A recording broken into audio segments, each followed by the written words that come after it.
Hey guys, what's up? It's Nick here, and I wanted to come out here and make this video before talking about a little bit involving Justice League. Fair warning if you have already kind of noticed, this is a more unscripted video, just due to a lot of things right now. Like I kind of fucked up my time schedule, and I kind of just don't have enough time to really start scripting videos. But this is basically still my raw opinion, my general idea and feeling about something. So, fair warning if there may be a lot of pauses, a lot of uhs and ums, because I haven't really scripted this and I didn't really get a lot of time to script it at all, so this is just off the cuff. So, more or less, I wanted to talk about Justice League. This is a very, I don't know if I would say it's a divisive movie at this point. I more or less probably think it's more of it's not really much to talk about type movie. Unlike, I guess, Wonder Woman now, which is like the golden standard for DC. But anyway, even off of that, I wanted to more or less talk about the simple fact of how having two directors for a movie can kind of sometimes cause a lot of problems, especially a lot of creative problems. And one of the things, and I kind of want to go into a bit of a mini rant too. But before I even get to that, let's just get into this. Zack Snyder was originally working on Justice League, and he took some of the criticisms that he heard from Batman vs Superman, even from Man of Steel, and tried to apply it into Justice League. Now, he had to take off from Justice League due to some family issues that I'm not going to get into. You can find that out on your own.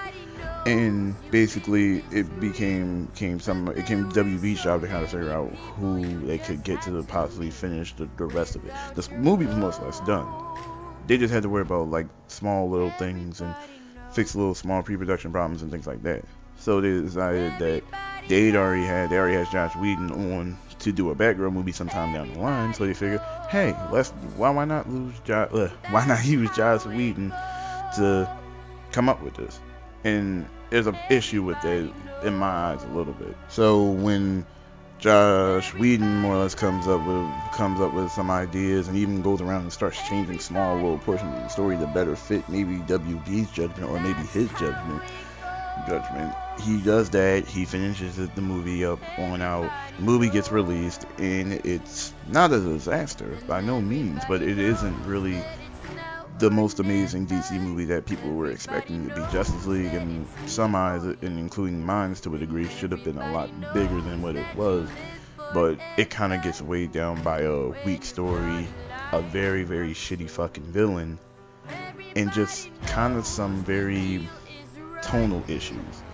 And what I mean by that is there are scenes, you can tell sometimes where there were scenes that were shot by Snyder and scenes that were shot by Whedon. You can tell. There are certain scenes within Justice League that very much show how they wanted to tackle something tonally and differently, and it's just kind of a very, very apparent, and it kind of is a bit of an issue.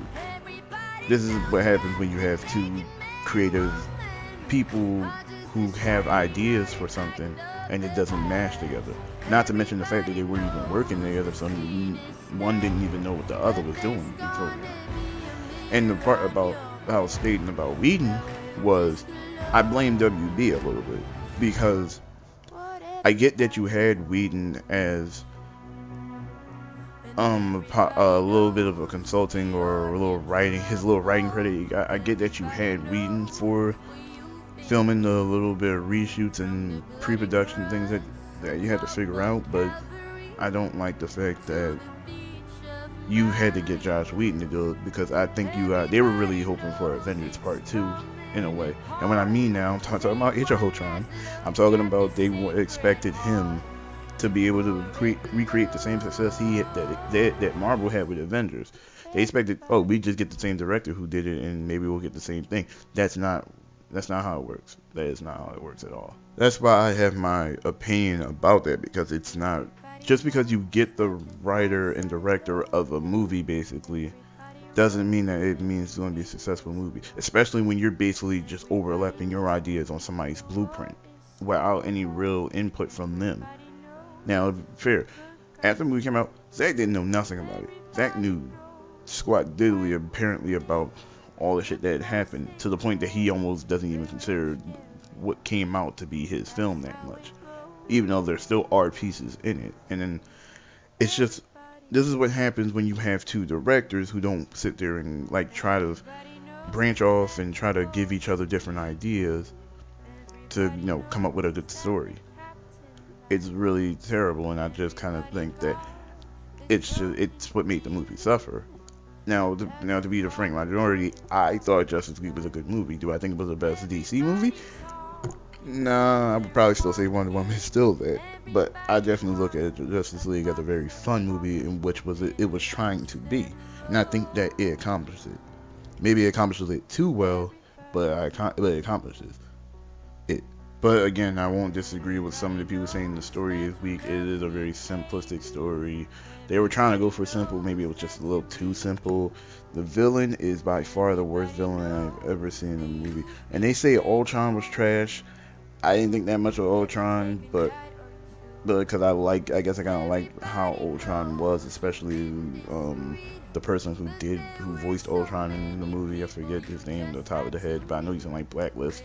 But yeah, it's just I understand the criticism that comes from Justice League on a general term level. I had to take a step back to kind of see it through. Like, yeah, they definitely suffer from a lot of these issues, because I really do think Steppenwolf might be the worst comic book villain I ain't seen in a long time in a movie. In a comic book movie, he might really be the worst villain I ain't seen in a long time. He is fucking terrible. I'm just gonna leave it at that. He is fucking terrible villain. And that's all I can really say about it. He's just terrible. But getting back to like I was saying, that kind of round this all out.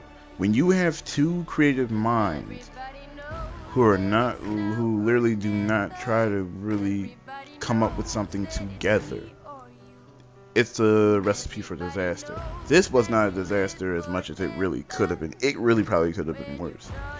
But something like this could really undermine the story or the concept of something. It could really destroy everything that something was made up of. And you don't need that for anything, whether you're doing a TV show, game, books, doesn't matter. Movies, especially.